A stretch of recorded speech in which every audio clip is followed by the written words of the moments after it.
Hello students, अब मैं आपको बताऊंगा कि दो समांतर धारावाही चालकों के बीच चुंबकीय बल कितना होता है।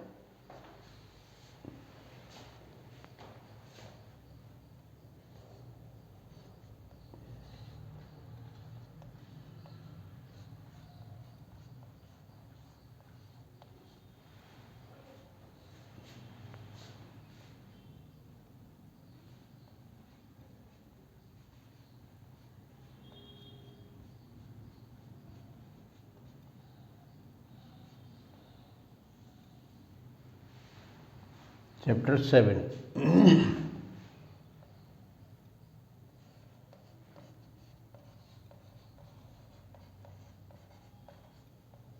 दो समांतर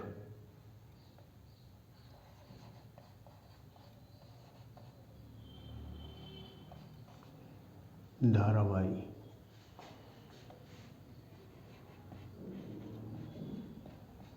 चालकों के मध्य बल, फोर्स बिटवीन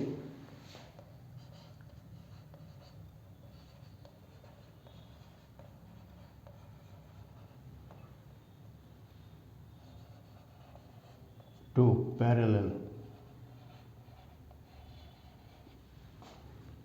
current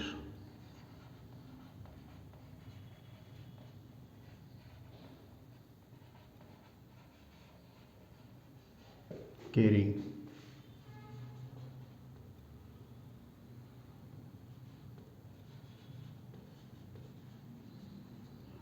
conductors।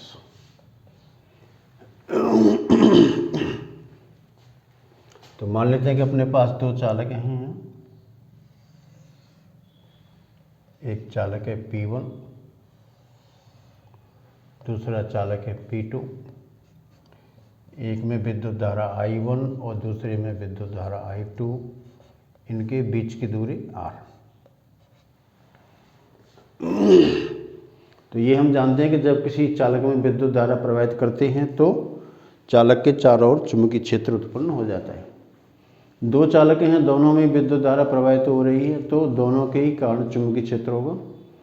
तो एक के कारण जो चुंबकीय क्षेत्र है उसमें दूसरा चालक मौजूद है, और दूसरे के कारण जो चुंबकीय क्षेत्र है उसमें पहले वाला चालक मौजूद है।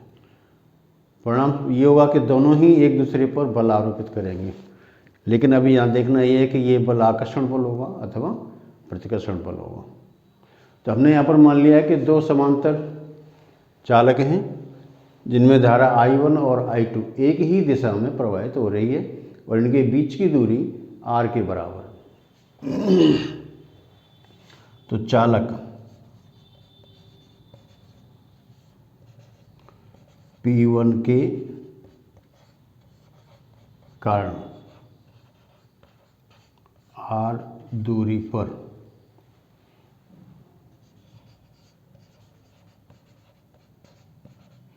चुंबकीय क्षेत्र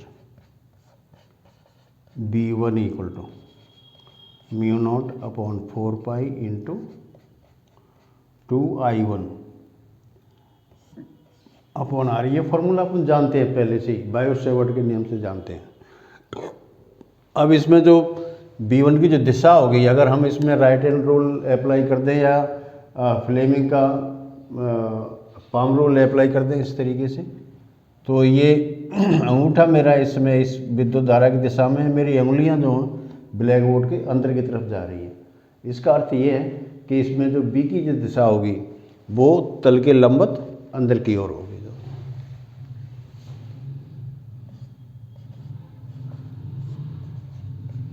तल के लंबवत अंदर की ओर। अब इस चुंबकीय क्षेत्र के अंदर ये चालक P2 रखा हुआ है।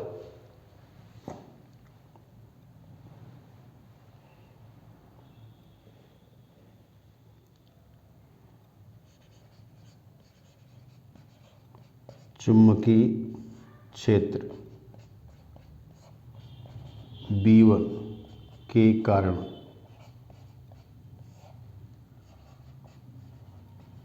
चालक P2 पर बल F इक्वल टू, चुंबकीय क्षेत्र इसका ये B1 होगा, विद्युत धारा इसमें I2 प्रवाहित हो रही है, इसकी लंबाई हम L मान लेते हैं।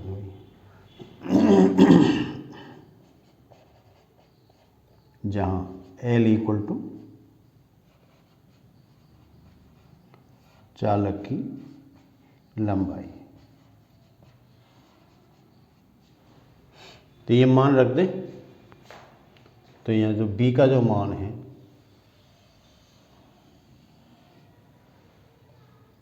F equal to μ0/4π into 2I1/R, और ये है आपका I2 इंटू L। सो ये equal to μ0/4π into 2I1I2/R into L, F equal to so much Newton.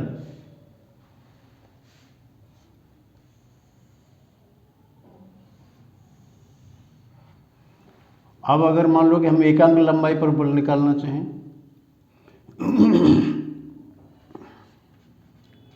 प्रति इकाई लंबाई पर बल F equal to μ0/4π into 2I1I2/R, इतने न्यूटन पर मीटर।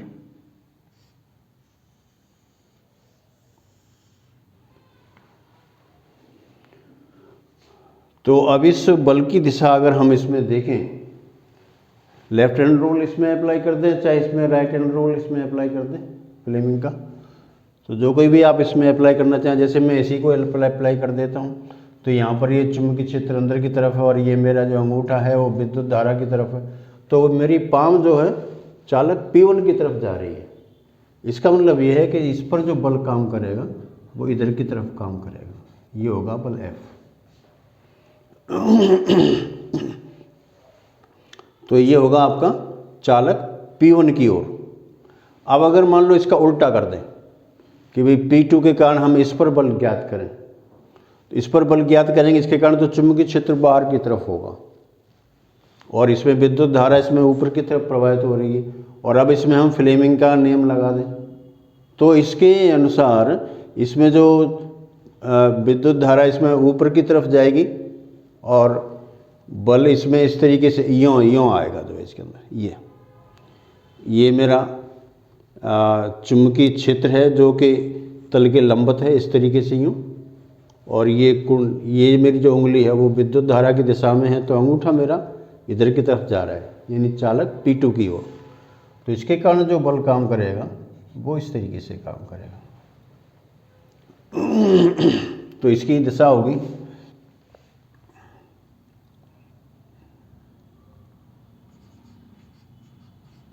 इसी प्रकार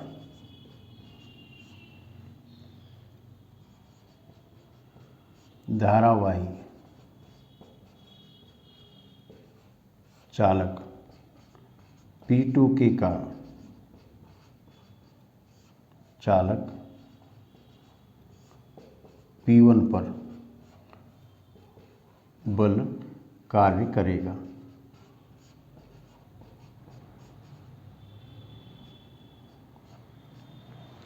तो ये बल एक दूसरे की तरफ है, तो आकर्षण बल है जो भाई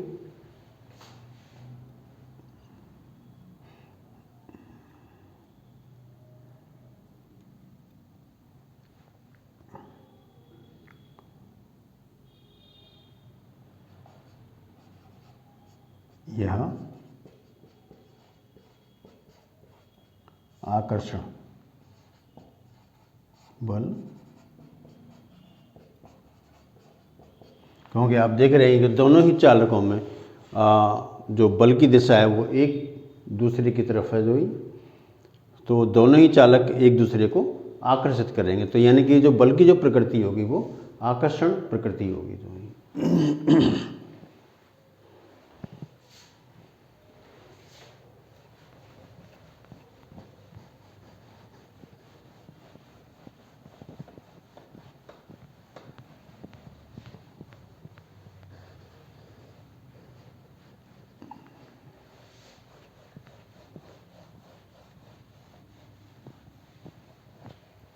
अब हम यहीं से एक परिभाषा निकालते हैं जो कि एम्पीयर की अंतर्राष्ट्रीय परिभाषा कहलाती है।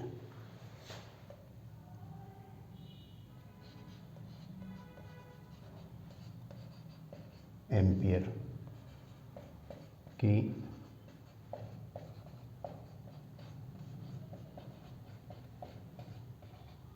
अंतर्राष्ट्रीय परिभाषा। तो हम ये जानते हैं कि बल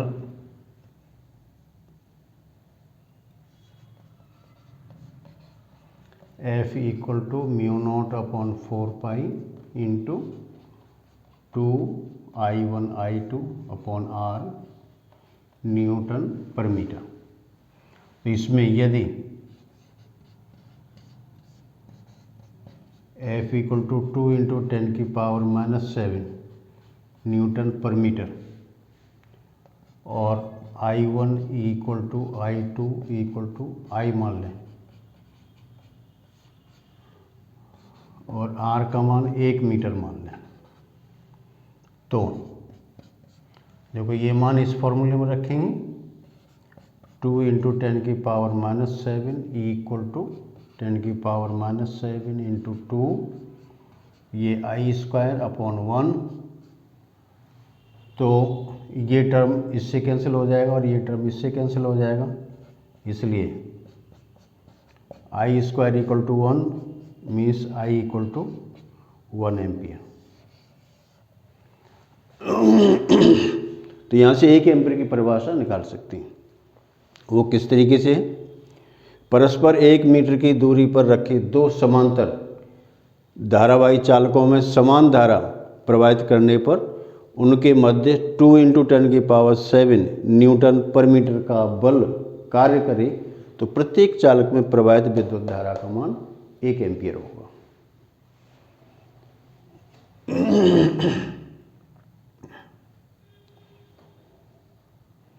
अतः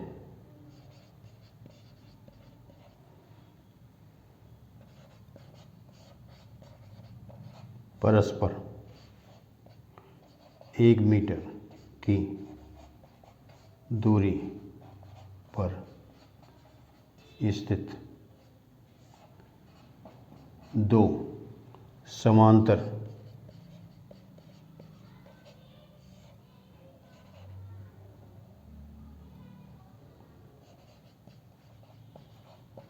चालकों में समान धारा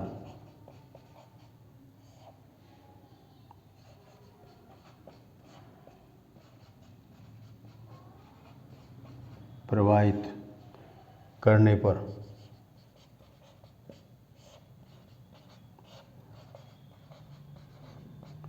उनके मध्य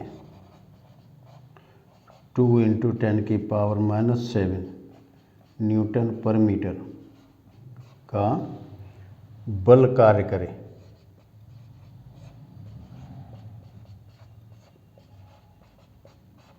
तो प्रत्येक चालक में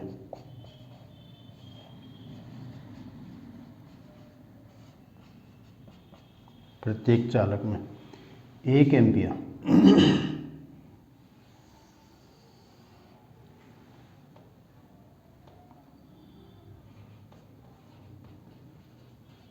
प्रवाहित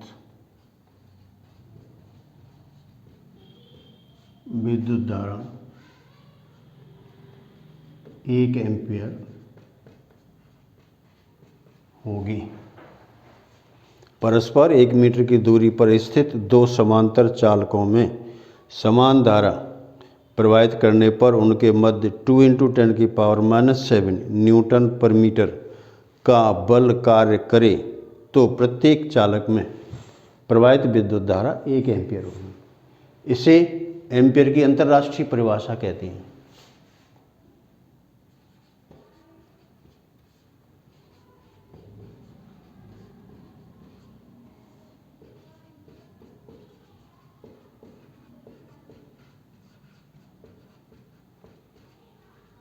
अंतर्राष्ट्रीय परिभाषा कहती है। तो जब कभी इस तरह की किसी भी बोर्ड के अंदर अंतर्राष्ट्रीय परिभाषा पूछी जाती है 1 एम्पीयर की, तो सामान्यतः लड़के क्या करते हैं कि परिभाषा लिख देते हैं कि भाई जब किसी चालक में 1 कूलम आवेश 1 सेकंड के अंदर प्रवाहित हो तो उसमें प्रवाहित विद्युत धारा का मान 1 एम्पीयर होगा। तो वो 1 एम्पीयर तो होगा, लेकिन वो अंतर्राष्ट्रीय परिभाषा नहीं है इसके अंदर। तो अंतर्राष्ट्रीय परिभाषा के अंदर आपको यही लिखना होगा इसमें। तो ये तो मैंने आपको बताया कि एम्पीयर की अंतर्राष्ट्रीय परिभाषा क्या होगी। अब मैं इसकी कुछ विशेष परिस्थितियाँ ले रहा हूँ। इसी 2 समांतर धारावाही चालकों के मध्य बल।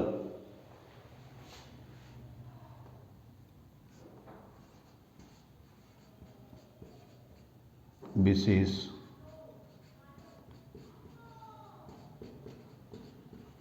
परिस्थितियाँ। मैं शुरुआत से ही इसमें सारी ही ले लेता हूँ 1 A to Z। पहले हम ये ले में भाई ये 2 चालक हैं I1 और I2, 2 समांतर चालक हैं, इनके बीच की दूरी r के बराबर है यहाँ पर। तो इनके बीच में जो बल काम करेगा वो इस तरीके का होगा, यानी कि ये होगा आकर्षण बल।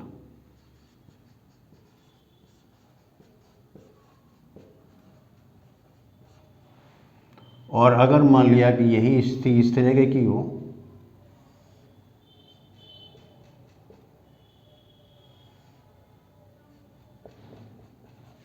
विद्युत धारा विपरीत दिशा के अंदर प्रवाहित हो रही है, दोनों ही समांतर धारावाही चालकों के बीच में, तो इन पर जो बल जो होगा वो इस तरीके से होगा। यानी ये क्या होगा, ये प्रतिकर्षण बल होगा।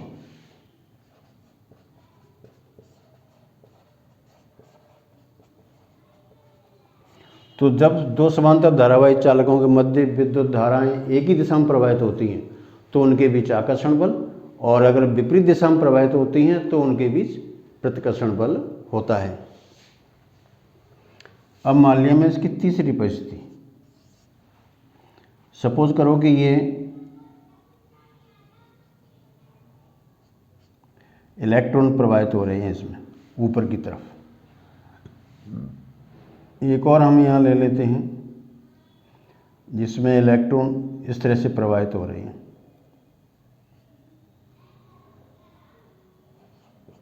नीचे की तरफ।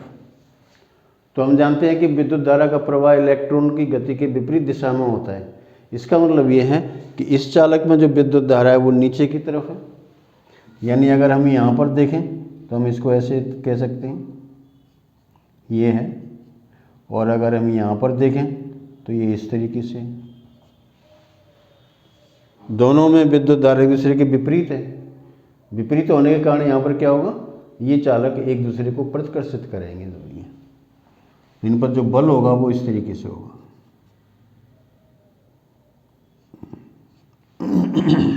तो प्रतिकर्षण बल।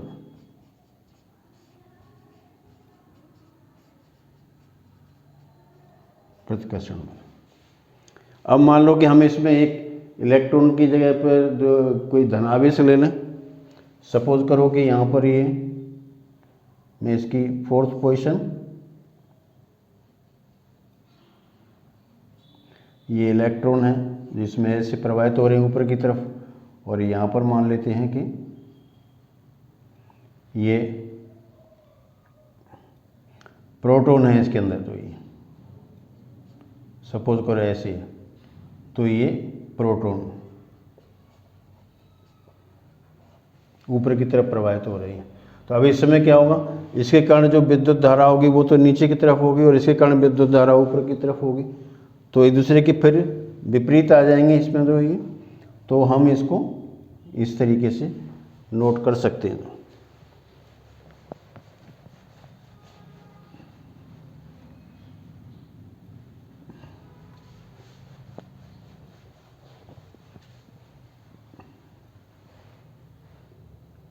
तो ये दोनों स्थितियाँ इस तरीके से होंगी, ये I1 और ये इसमें I2, दोनों विपरीत दिशा के अंदर विद्युत धाराएं हैं। तो दोनों के बीच में जो प्रतिकर्षण बल कार्य करेगा।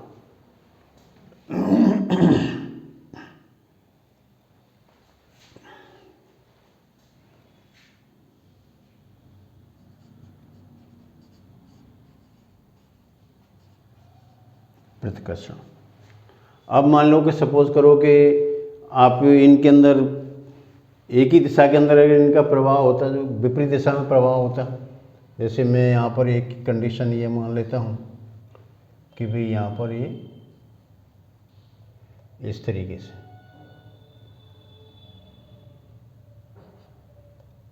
ये इसमें इलेक्ट्रॉन का प्रवाह हो रहा है और ये इसमें प्रोटॉन का प्रवाह है इस तरीके से, ये प्रोटॉन या कोई भी धनायन मान लेते हैं, तो इलेक्ट्रॉन नीचे की तरफ जाएगा तो करंट इसमें ऊपर की तरफ जाएगी, तो इसमें करंट इस तरीके से I1 इसके कारण जो करंट होगी वो इस तरीके से होगी, ये I2। तो दोनों के कारण करंट एक ही दिशा के अंदर है, इसलिए इनके बीच में आकर्षण बल काम करेगा।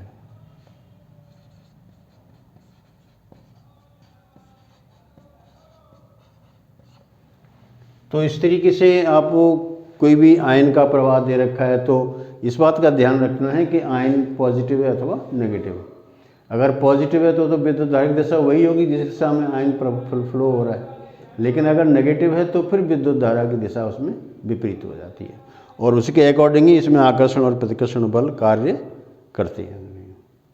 तो जैसे सामान्यतः यहाँ पर इलेक्ट्रॉन देखें, यहाँ प्रोटॉन देखें, तो लड़के क्या कहेंगे भी दोनों में, एक में नेगेटिव था एक में पॉजिटिव, दोनों में आकर्षण काम करना चाहिए, लेकिन ये आकर्षण बल नहीं होता है, कैसा होगा, प्रतिकर्षण बल होगा। तो आपको पहले ये डिसाइड करना होगा कि दोनों के कारण करंट की डायरेक्शन किस तरीके से होगी। तो ये है दो समांतर धारावाही चालकों के बीच विद्युत चुम्बकीय बल। आप देख सकते हैं सिंपल सा एग्जांपल, अगर एक हम स्प्रिंग ले लें और उस स्प्रिंग में करंट फ्लो कर दें हल्की सी, तो स्प्रिंग जो है सिकुड़ जाती है। तो सिकुड़ना इस बात का संकेत करता है कि उनके जो फेरे होते हैं उनमें विद्युत धारा एक ही दिशा के अंदर प्रवाहित हो रही है, इसलिए उनमें आकर्षण बल काम करता है, तो स्प्रिंग सिकुड़ जाती है पहले की अपेक्षा।